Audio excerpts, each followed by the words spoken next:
Menga ko'pchilik aytadi, nima uchun biznes yurmaydi bir xillada. Qiziqarli bir narsa bor. Biznes ikkita narsa bilan yurmasligi mumkin. Bu bilim kamligi bilan, ikkinchisi esa noto'g'ri biznesda bo'lganingiz bilan.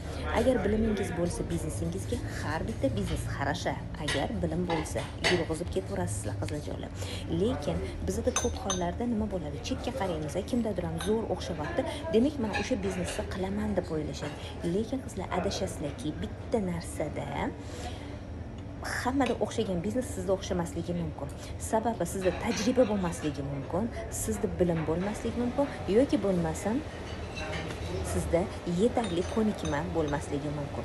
Aynan biznesda rivojlanishni xohlayotgan bo'lsanglar, 15 avgust kuni men sizlar uchun juda ham zo'r bepul vebinar tayyorlayapman va aynan mana shu vebinarda siz o'zingizni qiynayotgan savollaringizga javob olishingiz mumkin va undan keyin biz biznes loyiha kursiga start beramiz. Tayyor turing. Aynan vebinarda qatnashgan qizlarimiz uchun juda ham katta chegirmalarimiz bor.